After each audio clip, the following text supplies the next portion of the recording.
दोस्तों, हम सब में कली प्रवेश कर चुका है। क्या आप मानते हैं? कमेंट जरूर कीजिएगा। और इस वीडियो में आपको सारी जानकारी देने वाला हूँ कि घोर कलयुग में कली किस रूप में तबाही मचाने वाला है, कितना भयानक होने वाला है और कल की मूवी भी आने वाली है।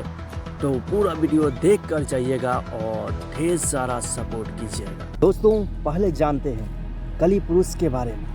कली पुरुष के जन्म के रहस्य को जानने के लिए हमें इस युग से सृष्टि के रचना स्रोत यानी सतयुग में जाना पड़ेगा। दोस्तों, समुद्र मंथन की कहानी आप सब जानते ही होंगे। समुद्र मंथन के लिए मंदराचल पर्वत को गरुड़ देव ने अपनी चोंच में उठाकर क्षीर सागर में रखा और सर्प राजा वासुकी को उस पर्वत में लपेटकर रस्से के रूप में प्रयोग किया गया। समुद्र मंथन विष्णु पुराण राक्षस कर्ण वासुकीनाथ की मुख और देवता पूछ की ओर लगे थे, परंतु मंथन हो नहीं पा रहा था क्योंकि मंदराचल पर्वत का आधार घूम नहीं रहा था। तब भगवान विष्णु ने कछुए का आकार लेकर मंदराचल पर्वत को लेकर अपनी पीठ पर रखा। इस प्रकार समुद्र मंथन की शुरुआत हुई। उसमें बहुत सारे कीमती आभूषणों के साथ पहले हलाहल नामक तेज विष निकला। भगवान विष्णु को इस विष के बारे में पहले से ही पता था। उन्होंने देवताओं को इसके बारे में पहले इसलिए नहीं बताया क्योंकि वह मंथन के लिए तैयार नहीं होते, इसलिए उन्होंने सिर्फ अमृत के बारे में बताया। क्योंकि अब हलाहल विष की तेज से सभी देवतागण इसके प्रकोप से सब मूर्छित होने लगे, परंतु शर्त के अनुसार आधा देवताओं को और आधा असुरों को पीना था, परंतु दोनों हलाहल विष के इस तेज को सहन करने की शक्ति नहीं थी। भगवान भोलेनाथ ने भगवान विष्णु के कहने पर विष का पान किया। कली पुरुष का जन्म कैसे हुआ ये तो जानना ही चाहते होंगे, परंतु इस विष के तेज से भोलेनाथ जलने लगे। तब शक्ति स्वरूपा देवी माँ पार्वती ने उस विष को अपने हाथों से भोलेनाथ के गले में ही रोक दिया। इस विष के प्रभाव से भोलेनाथ का कंठ नीला पड़ गया। तब से भोलेनाथ का नाम नीलाकंठ पड़ गया।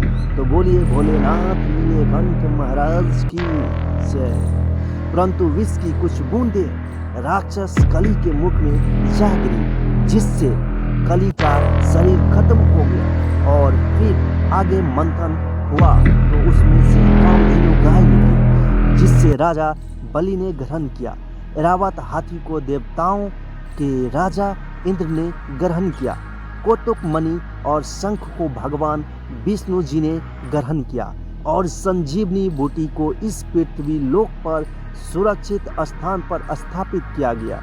यह वही संजीवनी बूटी था जिसे रामायण काल में लक्ष्मण जी को दिया गया था। इसके बाद धन संपदा लेकर लक्ष्मी जी निकली। लक्ष्मी जी खुद विष्णु जी को ग्रहण कर लिया। चंद्रमा निकली तो भोलेनाथ जी ने ग्रहण कर लिया। कली पुरुष अमर कैसे हो गया? अंत में भगवान धन्वंतरी अपने हाथों में अमृत कलश को लेकर निकली। तभी अमृत कलश के लिए देवताओं और राक्षसों के बीच छीना झपटी शुरू हो गई। इस छीना झपटी में अमृत की कुछ बूंदें समुद्र में और कुछ उज्जैन, नासिक, प्रयागराज में गिरी। कहा जाता है कि हर 12 साल में फिर से वह अमृत प्रकट होता है और उस क्षण अगर आप स्नान करते हैं तो आपके शरीर के सारे रोग कष्ट दूर हो जाएंगे। इस अमृत की कुछ बूंदें कली पुरुष के मुख में जा गिरी, जिससे वह फिर से जीवित हो उठा, परंतु वह भौतिक रूप में आ ना सका। बिना शरीर के जीवित हो गया और अमृत की बूंदों से अमर हो गया। कल की पुराण के अनुसार कलयुग के अंत समय में कल की पुरुष अपने भौतिक रूप में आ जाएगा।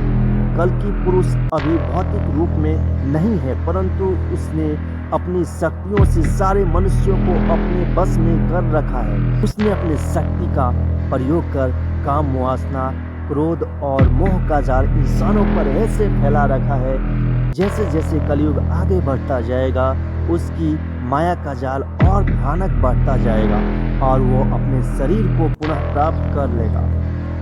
कली पुरुष को ही खत्म करने के लिए भगवान विष्णु कल की अवतार में जन्म लेने वाले हैं। कलयुग में जानते हैं भगवान विष्णु को कलयुग अवतार में कैसे देखा जाएगा और कैसे आप पहचानेंगे। सनातन धर्म में पंचदेव के साथ ही त्रिदेव का जिक्र है। वही त्रिदेव ब्रह्मा विष्णु महेश शामिल हैं। हिंदुओं ग्रंथों के अनुसार धरती पर जब जब पाप बढ़ा है तब तब विष्णु जी किसी न किसी रूप में आकर पापियों का विनाश किया है। शास्त्रों में विष्णु जी के 10 अवतार का जिक्र किया गया है। इसमें से अब तक 9 अवतार ले चुके हैं, लेकिन कलयुग में भगवान विष्णु का अंतिम अवतार होने वाला है। भगवान विष्णु कल की अवतार कब लेंगे और कैसे दिखेंगे? ऐसा माना जाता है कि जब कलयुग अपनी चरम सीमा पर आ जाएगा तब विष्णु जी कल की अवतार लेकर कली का अंत करेंगे। शास्त्रों के अनुसार कहा गया है कि जैसे जैसे घोर कलयुग आता जाएगा वैसे वैसे धर्म, पवित्रता, क्षमा, सत्यता और आयु कम होती जाएगी और चारों तरफ पाप ही पाप फैल जाएगा। जो जितना छल कपट करेगा वो उतना उन्नति करेगा। वो समाज में लोगों की नज़रों में काफ़ी कुशल व्यवहार वाला माना जाएगा। कलयुग का अंत कब होगा और कैसी हरकतें करेंगे लोग? एक इंसान दूसरे इंसान के खून के प्यासे हो जाएंगे। गरीब से लेकर अमीर के बीच में जलन होने लगेगी। धर्म को लेकर न मानने वालों का बोलबाला होगा। और अभी भी कलयुग का आधा समय ही बीता है। मानता है कि एक समय ऐसा आएगा कि चारों ओर अकाल पड़ जाएगी। लोग भोजन को छोड़कर जानवरों और पेड़ की पत्तियों को खाना ज़्यादा पसंद करेंगे। इस युग में लोग सिर्फ असंतुष्ट दिखाई देंगे। घरों में पूजा पाठ का अंत हो जाएगा। तब भगवान विष्णु कल की अवतार में आएंगे और कलयुग का अंत करेंगे। कल की अवतार आज भी एक रहस्य है। लोग जानना चाहते हैं कि भगवान विष्णु का रूप कैसा होगा, कब लेंगे, कहाँ लेंगे। वही भागवत पुराण में लिखा गया है कि भगवान कल की अवतार कलयुग के अंत और सतयुग के संधिकाल में होगा। शास्त्रों की माने तो प्रभु श्री राम और श्री कृष्ण का अवतार भी अपने युग के अंत में ही हुआ था। इसलिए जब कलयुग का अंत निकट आ जाएगा तब भगवान जन्म लेंगे।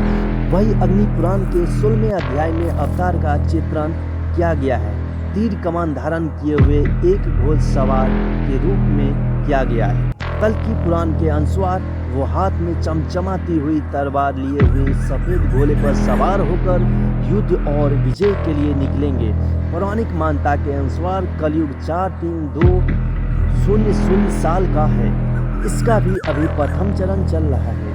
कलयुग की शुरुआत 3102 ईसा पूर्व हुआ था, जब 5 ग्रह मंगल, शुक्र, बृहस्पति, बुध और शनि मेष राशि पर 0 डिग्री पर गए थे।